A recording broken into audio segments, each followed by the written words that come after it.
Hi, everybody. Welcome to another episode of Eating at a Meeting Live. I hope that you had a fantastic Valentine's Day 2 days ago and that somebody fed you with love or you fed someone else with love through the food that you provided or were served. So, welcome to this episode. And in this episode today, we're going to talk about the love of food as traditional food and how we utilize that in making foods with our guest today. And so I'm so excited to chat with her. Her name is, I'm going to get this right, Pilar Eguez Guevara. Eguez. Eguez, Eguez Guevara. Mhm. She is an Ecuadorian anthropologist, a writer and filmmaker based in Kansas. Mhm. She has co-founded and directed Comidas de Quran, an independent food education and media company that blends ethnograph ethnographic I can't pronounce words and film to document and teach about food traditions and transformations in Ecuador and Latin America. Hello, Mhm. Pilar. Hi. It's comidas que curan. Yeah. So it's Okay, the translation is foods that heal. foods Uh, that heal. Foods that Okay. heal in English. Yeah. And thank you for inviting me. Yeah, I'm Oh, excited you're to welcome. talk to you. Well, I'm excited to talk to you too, especially since I watched your documentary. Yeah. And I loved the fact and people are going to wonder coconut heals. I mean, that was the theme throughout the entire it's a main product and a main food source for the Ecuadorians. And I thought it was really interesting that the doctor that was on there, the statistics of low cardiovascular disease when with so much coconut. Mhm. Yeah, those statistics are not from studies based in Ecuador, but are studies that like historical, like in the 70s in Sri Lanka and other parts of the world, especially Southeast Asia. We have some information about people that used to eat a lot of like they have coconut as a big part of their diet, Mhm. and they're actually very healthy, and they don't have any issues with cardiovascular health, heart problems, and the kind of things that we, from the Western medical standpoint, attribute to saturated fats. And coconut is big source of saturated fat. So understanding the way that people use this food traditionally, and Mhm. also looking into their histories, their personal histories and their memories, which is what I did to make this documentary. I talked to older people, and I asked them how they used to eat when they were children, and how their grandmothers and grandparents used to cook. And understanding this and how it evolved, how their diet has evolved, make it really help us see what are the sources of the problems, in the food. What are have been the changes that have led us to be so sick today, as opposed to people, in the old days, 60 or 70 years ago, when the grandparents of these people I interviewed, maybe even longer, lived, and they didn't experience this kind of problems. So, Right. mhm. So I so tell us about foods that heal. And then I mean, I just by you saying that, I remember the gentleman standing next to the street and he's like, and yeah, or in the field, and he's like, yeah, you take this and it'll heal your liver. And if you eat Yeah, this, it'll heal your kidneys. And yes, it was just mind blowing. It was really interesting. yeah. Yeah, well, I included this interview with one of the main characters of the film, which is the part you are talking about. His name is Julio, and he's he's an maker of traditional coconut oil. The way that he renders the oil is in an artisan way. It's artisanal, and I was just mind blown when I interviewed him, because he knows so much about plants, and that's how a lot of older people are in Ecuador, including my grandmother and my mom, and even myself. Like I recognize it in myself because I was raised by my aunt and my mom and my grandmother, and they know a lot. They have a lot of knowledge about how to use plants medicinally. So that's the connection I wanted to make in the film, that, you know, the same people that know how to make traditional foods into healthy and delicious foods, these same people know how to use plants and how to use them to heal us, and how they know the properties of the plants. They know what they're good for and when they should be avoided. So they have this huge amount of knowledge that has been, you know, passed from generation to generation. So it's an empirical knowledge, you know, it's been tested. So the moms that I interviewed, the grandmothers that I interviewed, they raised many kids, you know, many children. They actually know how to prevent a child from dying, a newborn child from dying. They know what to feed this child in order for this child to thrive. So I have a lot of respect for them, and this is what I wanted to convey in the film. Well, and it goes back, and it jumps me to the very end as well, with the woman who is the medical practitioner, you know, talking about we need to, it was paternal medicine, right? Is that right? Like, looking at, she even said we need to look at the traditional medicine that we utilized as, Mhm. and combine it with the paternal medicine, or paternal medicine needs to listen to some of that too, because we need to blend that to treat people, because you can't do it with drugs alone. Yeah. Yeah, the term she uses is paternalistic. So Yes. what she means is that um, when, you know, paternalistic medicine is the medicine that does not recognize any knowledge or any value in the local culture, and in the, you know, in the people that they're, you know, they're serving. So they go to communities, be it indigenous communities or Afro-Ecuadorian communities throughout the country. And the, you know, the usual practice used to be, what she's referring to, the paternalistic style, is to come in and say, this is what you should do, and this is what you should take, and this is the way that you should eat, that has nothing to do with your traditions. So Hmm. they, you know, and what happens is that, yes, you know, Western medicine has some value, but there are other ways that Hmm. the local people know. There's this, you know, there's these traditional knowledge systems that where, you know, this medical knowledge and nutrition knowledge is contained, and that people have used effectively to heal themselves. They might not be able to, you know, help someone with a, you know, infection, like a severe infection from dying, um, uh, which is why, you know, we have penicillin, and penicillin is a big, you know, aid, and antibiotics. But at the same time, they, you know, they know how to treat of so many different conditions, and Hmm. there's just so much more to understand about plants, you know, and Right. their, you know, their power of plants, and the effect that the different plants have medicinally. So this is what she's talking about. And the other important thing to understand there is that paternalistic medicine, or paternalistic interventions, medical interventions or nutrition interventions, uh, do not take into account the fact that if you don't have a culturally relevant intervention, if you don't understand what these people have been using, and what they are used to, and what they need, and what they already know, your intervention will fail, which is what happens most of the time, that, you know, treatments are so disconnected from the local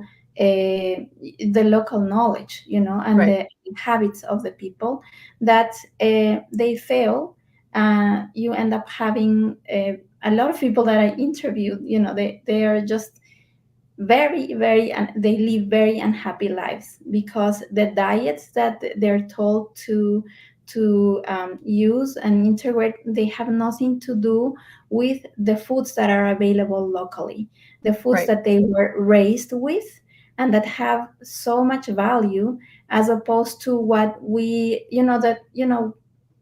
a lot of these Western doctors believe, they Hmm. have erroneous beliefs, they have false beliefs, they have incorrect beliefs about what the foods do to the body. So, and a lot of what, and this is gets even more complex when, racial stereotypes start, being mixed in. Hmm. So, when you stigmatize a group of people, and you don't recognize that they have knowledge, and they have valuable knowledge about how to heal themselves, how to feed themselves, and you think that you know better because you're a Western doctor or you went to medical school, then it becomes more complicated because Right. people end up feeling inferior. They Hmm. end up feeling bad about themselves, bad about their culture. They're ashamed of their food, and that's a point that that I really try to speak up about, because it's not. I don't think it's discussed to the extent that we need to discuss this issue of shame around food and guilt around food, which is very prevalent. Mhm. I so agree. And then when we take some of that food that's not as nutritious and it's so much cheaper, we lose that value. It helps lose the value or take the value away from that traditional foods. And the chef that you had in the movie, he said, we have nationalism for sports, nationalism for politics, but we don't have it for our own life. Mhm. And really, I think it was also saying for the traditional foods and for food, we don't have nationalism around food and what those historical things are. And I think one of the things other things that I thought was really important that he said is that when you go to the grocery store, you don't find those traditional foods. They're all canned, everything's canned up and bottled up. And when you go to the market, the traditional foods are hard to do because you can't find the items in the market anymore, in the farmer's market. And that makes it hard. Yeah. So that goes along with this Right. whole idea of paternalistic interventions, and I think the food industry came from that place, from a place of industrialized food and packaged food and seed oils that were never in our diet, like refined seed oils and even wheat and refined wheat.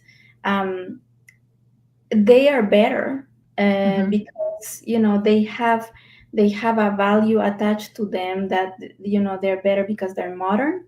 They're made with these modern technologies, and they're better, like, honestly, because they come from the US. I mean, the US is a big cultural influence in Latin America, in many different areas, and in food as well, like, so in Ecuador, that's the big problem that we value everything that comes from the U.S. and from Europe, and we don't really see the value historically. That has been the Right. case, that the value has been placed on these industrialized and modern foods, and the Western medicine has validated those ideas. They had fed each other. Western Right. medicine telling us that seed oils are, better for us, and the refined oils that come in a bottle are more healthy than, the coconut oil or butter or lard. I mean, for ages now, for 40, 50 years, even longer, these traditional sources of fat have been demonized.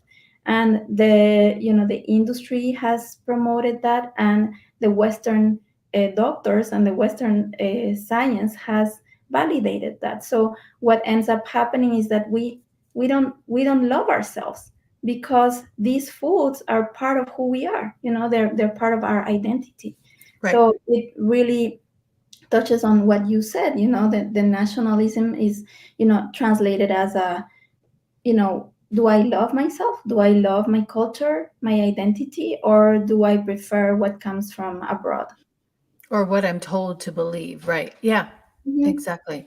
So what brought you to Foods That Heal? What inspired you to do that? Yeah, so what inspired me is, again, this book called Nourishing Traditions, and it had Uh-huh. a recipe of quinoa soup, which quinoa, you know what quinoa is now, but maybe 20, 30 years ago, you wouldn't have known, but now Right. it's superfood, and it was written in this book, the recipe, and it was laid, broke the recipe book breaks down the value, all the nutrients and the techniques that traditionally are used, like slow cooking and using the bone broth to enhance the flavor and also the nutrition of the foods, and using traditional fats so that we can assimilate the fat soluble vitamins. And I was blown away because at the time I was into into foods and into diets, healthy diets, and I didn't occur to me to look into my own traditions and the knowledge from my own family. And I saw it represented in this book written in English, published in the US. And I had a aha moment, and I said, why am I looking elsewhere when I can actually talk to my mom and talk to my grandmother? And there's so many other grandmothers and grandparents and moms and aunts throughout the country that have this valuable knowledge that they used to raise me and the many generations, and that their grandmothers raised them with. And why am I not looking there? So this is where I started this project to really um, center the grandmothers, center the ancestors, center the Mhm. women who have this knowledge. Yeah. Right. Hmm. Well, and because it's not, they don't necessarily have the means to put it in a cookbook and get it published, elsewhere, but they can pass it down and teach the kids. And kids love to learn how to cook, especially with grandmas, right? So I Hmm. love the fact that you documented that. And there were so many people in the film that talked about the traditions of the food, and it reiterates, we take food for granted. Hmm. And it reiterated the how, I mean, watching them open up the coconut, which I've tried to do on my own, and there's no, I cannot do it. But taking the coconut and how they use the fat and the meat and the oil and use it in like every dish that they made, and the value of that. They took such pride in how they did that work.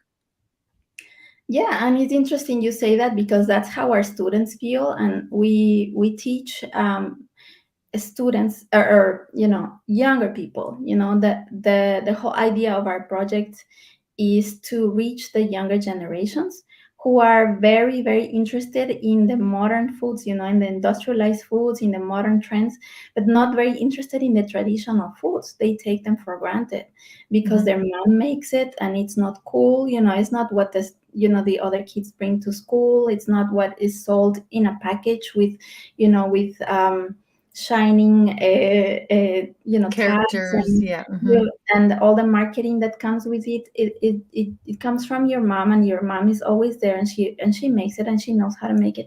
So what they say is exactly like, we actually have cooking sessions with their moms and grandmothers and other grandmothers in the community, and they never occur it didn't occur to them that this could be an educational Hmm. experience. In one of our last workshops, one of our kids asked, we were in the cooking session. We had several sessions where we discussed, when we talked about concepts, we looked at films, and then we went to the main oven and the kitchen, which is an oven. And one of the kids asked, when are we having class again? And we said, this is the class. uh, didn't realize that that was part of the class, that the part of the class was to actually have a session with one, with his grandmother or the grandmother of his neighbor, and actually experiencing the cooking. Uh-huh. They in a lot of cases they see, it's an everyday activity that they're used to. It's a routine, they see it on an everyday basis. Their mom and their grandmother are cooking in the oven, but and they know how to do it. Maybe they help out, but it's not as when we come in and we tell them this is valuable knowledge, Right. and when on top of that we give them a camera and we teach them how to use the camera, and we say, um, tell a story about it and put it in a film. So these are some of the strategies that we're trying out, uh, Right. to have the younger people get interested in the traditions of their culture, and also through research, just Right. telling them, take a recipe and research it, understand where it came from. Mm-hmm. Where does good food come from? When did your mom first learn how to make it? How long has dish been around, and how has it changed? What is it?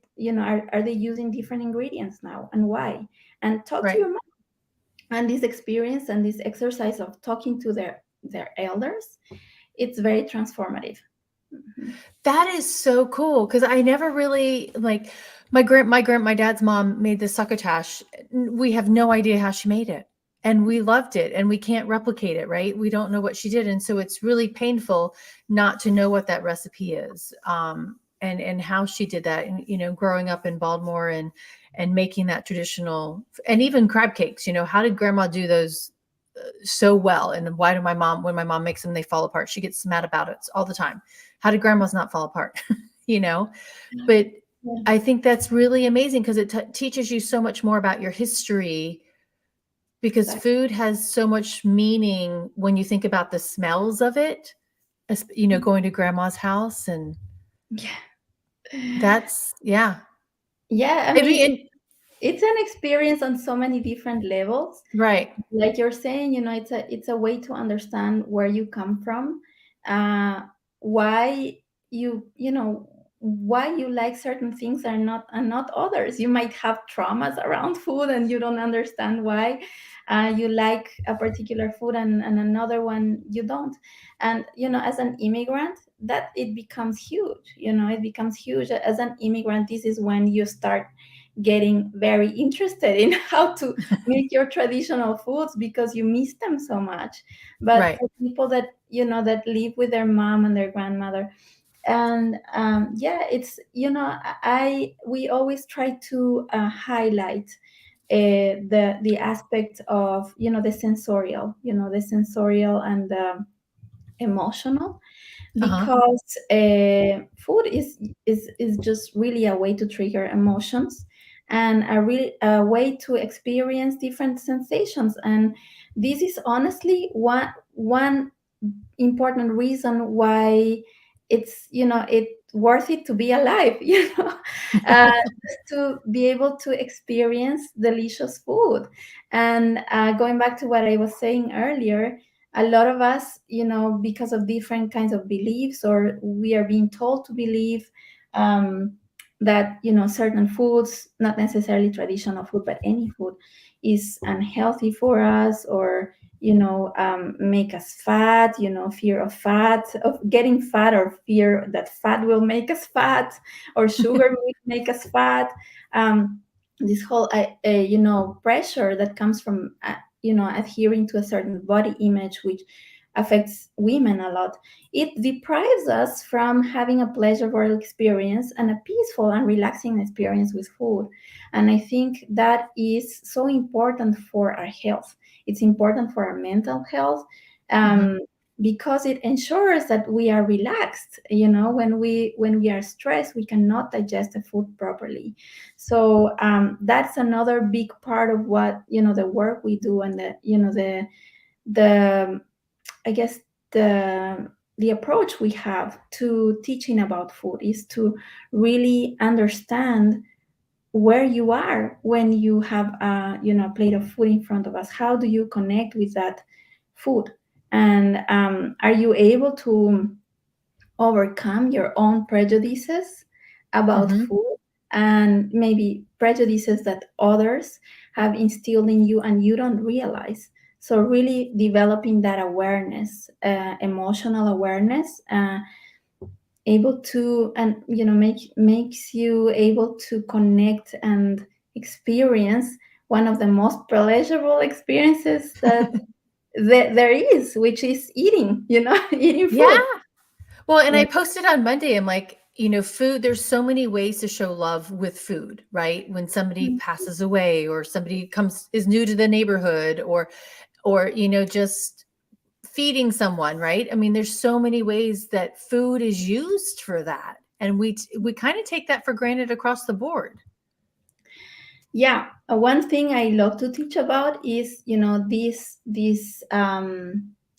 this lesson I learned from interviewing so many women, older women, especially, expert cooks. And I asked them, what is, how do you make the food so delicious? What's your secret? And they say, well, the secret is to make it with love, cook with love. And so I, at the beginning, I took it for granted. I say, well, that's what grandmothers and mothers say. That doesn't really mean anything or translated. It's translated into the food itself. But then I started, thinking more about it and researching a little more, and I came to understand the love that women put in the meal as a kind of placebo effect, because Hmm. um, as we were saying earlier, the way that you connect to the person that cooked the meal is really important.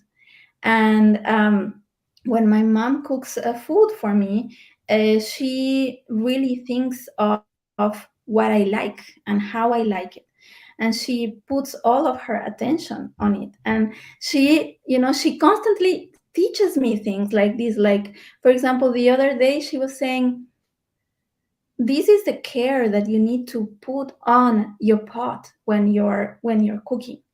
And she was talking about caring for the pot as if she was caring for a baby, Oh, like wow. you really need to watch your pot when you're cooking, because if you don't watch it and you go and do something else, which is what I normally do, like I always have so many other things I want to do at the Hmm. same time as I cook. And she says, no, you have to stand next to the kitchen and watch your pot and really pay attention to it and care for it, and steer it, and make sure, test it.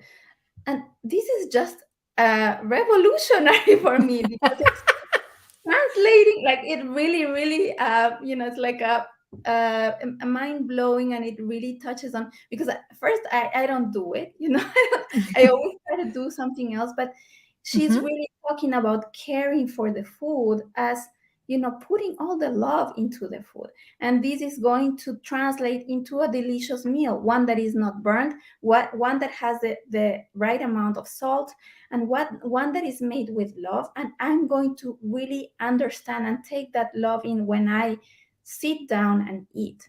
Because Right. I think one of the biggest, the most taken for granted experiences in eating is that we sit down to eat, and we trust that the person who made this meal is not going to poison us, that Yep. the person that made this food is going to give us something that is safe to Hmm. eat, and it is going to be, healthy for us. And this Right. is when the trust comes in and the love comes in that you were talking about. So I think it's, just talking to your folks and your older people and your ancestors, and anybody that is older and that has experience caring for people and nourishing people through food, can teach you a lot, can teach us a lot about the meanings of food beyond the food itself. Um, well, and I'm posting a comment to my friend Bob because we were having a conversation earlier today. So I'm like, Bob, come back and listen to Pilar at about minute 29 because what she says. But I had Nina posted in here. Hello, but she said talking with the elders about food is very powerful. I did an oral history research project focused on Puerto Rican culinary traditions. It was eye-opening to see how food and cooking connected women to their traditions and homeland. And Yeah. I so agree with that. And then next week, my guest next week is kind of similar in that same context. So it's really going to be interesting of how what he's done with uh, people that have come into Canada, right, and bringing their traditions. But and then Ashok, I hope I said that right, said Mhm. yes, his food is not only a fuel; it's an experience. And Ashok, I want to add on to that. Listen, watching Pilar's documentary too, it's somebody's livelihood, whether you're the cook or you're the farmer or you're the grocery store worker, right? Or the grandmother, whatever it is. I'm like, it is there's food has so many different meanings and experiences for each of us. And just going back to that movie, your movie, Pilar, Omar, is that right? He asked you, how much do you think they pay me for my coconuts, right? And you Uh-huh. said 50 cents, and he just laughed at you. Yeah. And he's like, yeah, no, I get 28 cents, 30 cents, 35 cents per coconut. Yeah. And it go then you tie that back to the end of the movie or to the film as well. And he's saying that these food companies are not tying it back to the source, right? Yeah. And thinking about where it comes from and the tradition. So Yeah. it makes you think a lot different about food. Yeah, I think what you're saying connects with what we are talking about here about, like, you know, work, the work of care. Excuse me. Mhm. The work of caring for your pot, caring for the food, caring for the people through the food, and caring for these, for your plants. I mean, the people that the farmers, talking to the farmers and understanding how much love, how much care they need to, and how much work. It's really, really hard work Mhm. to really be able to grow the food that we eat. And that was part of the purpose of these interviews that included there, is to understand that it's really not, whatever you think of a fair price, it's probably not Right. fair, because it it does not really recognize all of the work that goes into producing the food and caring for, for the land, and for, for the plants. I have learned a lot recently about caring for plants from my friends at the Seed Savers Network. And Okay. the way they talk about seeds, I mean, um, one thing is to, to grow foods with, the conventional methods, and another way is to do what they do, which is to really, really care about the seed that they use. So they use ancestral seeds, um, which go back to what we were discussing earlier about, or at the beginning of the film, about the diversity. Why are we not the reason why many people are not cooking traditional foods is because the product is not available, because we are not growing that. So my friends at the Seed Savers Network, this is their mission, is to really save and rescue those seeds from foods that are discontinued, and that are forgotten, and that are lost, and that are not grown anymore. So that really, really takes a lot of care Mhm. and effort. And it's, the the consequences or the results are huge, in terms of the health of the soil, in terms of the diversity that we are losing when we lose those seeds. We lose the immense diversity of vegetables and fruits, and and all the microorganisms that also thrive in those diverse kind of uh, gardens Right. also benefit us. Well, and we were talking before we got online, about the soil and the monocrops. And, Mhm. when you only grow one type of food on it diminishes the nutritional value. It's like why we need to do the color of the rainbow of food in our bodies, right? We Mhm. need to do the rainbow of foods in our soil too. Yeah, I mean, it is really connected. Some people, when I have talked, with my friends at the Seed Cycles Network, and we discussed this issue of um, the disconnect between the land and the fields where the food is grown and our health, and we mistakenly think that we can regain health or get healthier by eating this or that food, or changing our diet, or maybe taking in some probiotics. But I think they're very much interconnected. So the further we are from the country and from the place where we grow our food, Hmm. and the least likely we are to get the benefits from these, especially the microorganisms. I think that that's been a big part of my research, and my interest is to really look at these microorganisms and the diversity that we can get from growing crops, using the methods of permaculture that are the same methods that our ancestors used to grow our food. So what this means is that not only the crops are going to be healthier, the soil is going to be healthier, the foods are going to be more nutritious, but also we are going to have a bigger diversity of microorganisms, which is what directly feeds on our immune system.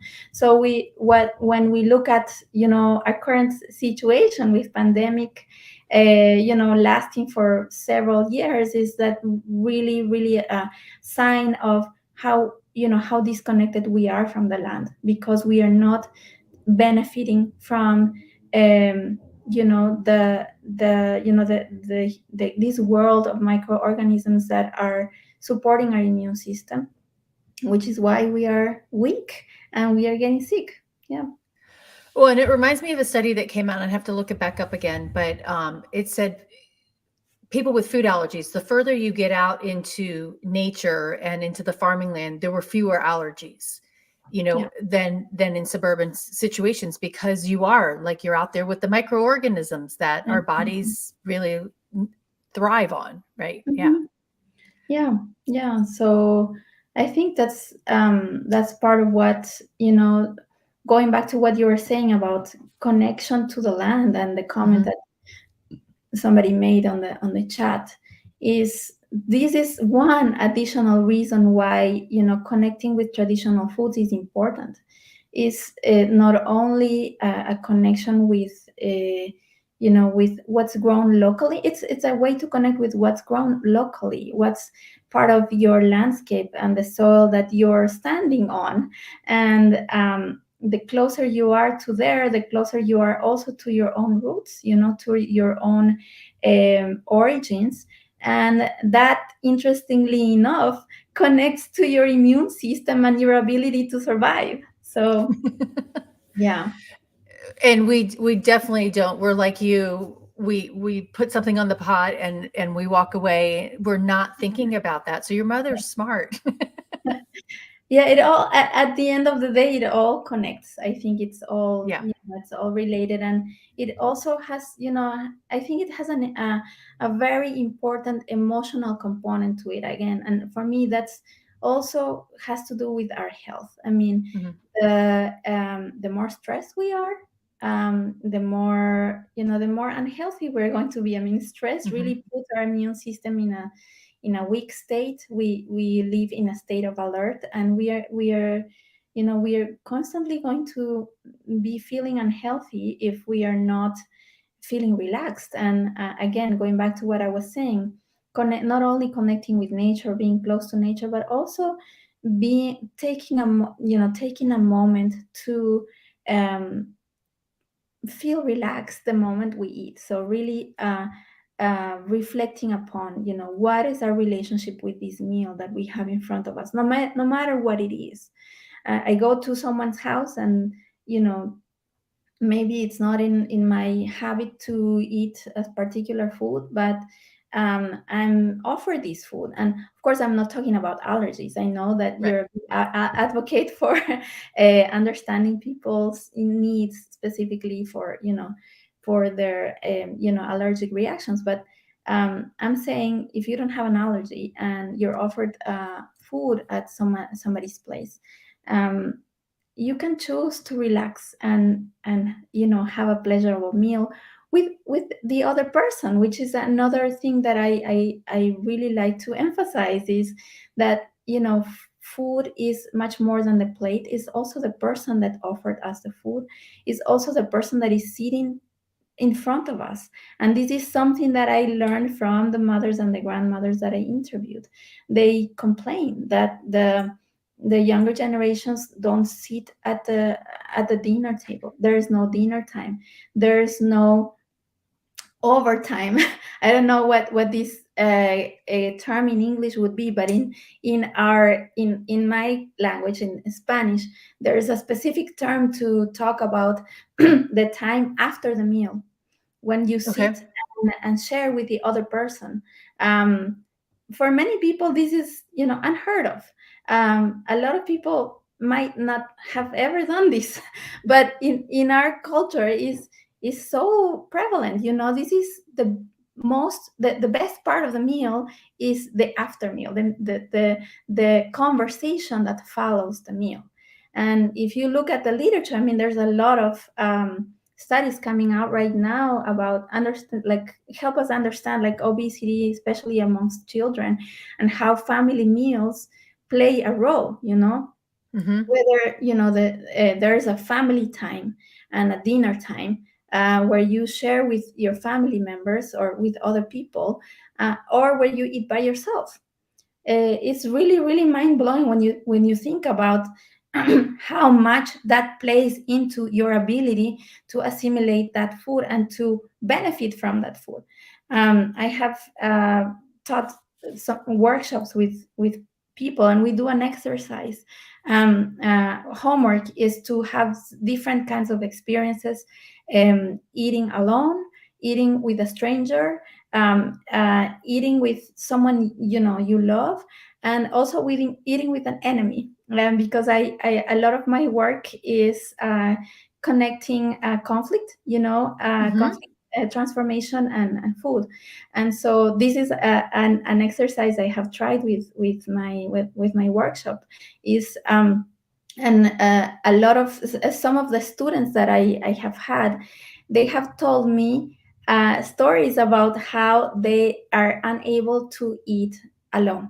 So one of my students told a story when she went to China. She's from Ecuador, and she went to China, and for the first time she had to eat a meal by herself, and she couldn't. She Really? couldn't put food in her mouth because she wasn't used to eating alone.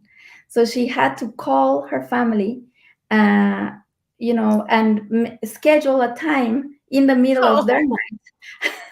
night. Friends would, Mm-hmm. support her in this, because she would just completely freeze. She Wow. couldn't put food in her mouth because she wasn't used to eating alone. So this really shows how eating is such it takes much of the psychosocial environment. It really depends on the psychosocial and cultural context in order to in order to actually happen. Like, Wow. to eat. So I Mm-hmm. think, yeah, all of those things have to do with what we're talking about, like health, Mm-hmm. mental health, physical health, how it translates into our health, and how we can look beyond the nutrients and the substance to understand really how our minds and our bodies and our digestive system work together, and that's actually supported in the science. We our gut is connected to our brain and our heart, and they don't work separately. So mhm. And my friend LA just posted, interesting as I sit down to eat lunch alone. Yeah, yeah, it's very Yeah, interesting. Yeah, it's very it interesting to is. think about it, because normally we don't talk about these things when we talk about nutrition or Mhm. health or food or diets. Well, But and chefs don't talk about, they don't really learn about the nutrition of it. Nutritionists don't really learn about cooking, and it's also like psychologists or sociologists, need to do that. yeah, we I think we can learn a lot about psychologists Yeah. as the nutrition and Right. food culture side. Yeah. Hmm. Yeah. Well, we are at the 45-minute mark. Pilar, I think I'm going to have you back on because there's so many things we didn't even talk about. Yes. So two final questions. What's your next project that you're working on? Are you working on another film or another research project? Yeah, so I'm very happy to announce that we will be premiering three new short films, which we were born out of visual arts and food ethnography program we carried out at a rural town in the coast of Ecuador, um, with children, youth, and older women. And so we went there back in October, and we held workshops on how to make films and how to do research about your own food traditions. So we picked three recipes, and we had the older women cook the recipes, and we made three documentaries out of that. So they're ready now, and they will be they will we will be going back to the to the community where we shot the films, and we will do a screening there, but we will also screen them virtually. So I encourage everybody to sign up to our newsletter, comidasquecuran.org, and or follow us on our social media. I try to post in English and Spanish. Sometimes I would do posts only in Spanish, sometimes in English, but I make sure everybody knows about the interesting events in both languages because I have audiences in Spanish and in English. So yeah, I encourage everybody to sign up to our newsletter, comidasquecuran.org, and you will be sure to get link to the streaming. And I also, on our website, you can find our previous films that we have made. Raspando Coco is also available for streaming online, and for institutions. It has had a really great reception by institutions like colleges and universities. Right now, it's at about 15 different college and university libraries who are using it to teach their students about food and food culture, and you know even That's about amazing. race and ethnicity. And so it's really great, and you can find information on our website, same. Yeah, so moving And I forward, we look forward to continue doing these projects. There will be many more surprises. We are planning many programs for this year, so I'll be happy to share that with anybody interested. Awesome. Well, I just copied all of the links to find you on the Great. Facebook, on the comments, so everybody should hopefully be able to find you. And Awesome. I'm so excited to listen to everything that you come out with because it's really, really interesting. Thank you. The one final question that I always like to ask everybody is, what is your favorite food and drink? Yes, my favorite food. I mean, it changes with time, but recently I've been feeling really nostalgic because I'm from Ecuador and I live in Kansas right now. So one of my favorite foods to eat in winter in Kansas is sweet plantains cooked with butter and cinnamon. It's a Oh, special yummy. kind of dish that my grandmother used to make, and I feel it's like a comfort food for me, and it's really easy to make. So it's yeah, and it's made in many other parts of Latin America and I think other parts of the world. And my favorite drink is a mamey shake or mamey smoothie. Mamey is a fruit that grows in tropical areas. It Uh-huh. grows in some parts of Ecuador, but it's very, very popular in the Caribbean, in Caribbean countries like Puerto Rico and Cuba. My husband is from Cuba, so that's my favorite, all-time favorite fruit and fruit juice and smoothie. So you can make it as a, like a smoothie without milk, or my favorite is with milk, and you don't even need to add sugar because it's very sweet. So Awesome. yeah, that's my I'll see favorite if I drink. can find some here in North Carolina. Yeah, actually, it's really difficult. I have never seen it at the World Food Stores because Okay. it's maybe you can find it frozen, but I have never seen it actually. You have to go to Miami to get some. Nelisa Rodriguez just said, Mammy is delicious. Yeah. Yes. Oh, All right. that's We'll have to amazing. find out where you get it as well. So everybody, thank you for Pilar. First and foremost, thank you so much for being my guest today, and I'm so glad we connected via Facebook. So Yes, um, thank thank you. you for the work that you're Thank you so doing. much. Yeah, and You're thank you welcome. also for the work you do, and I Oh, look thank forward you.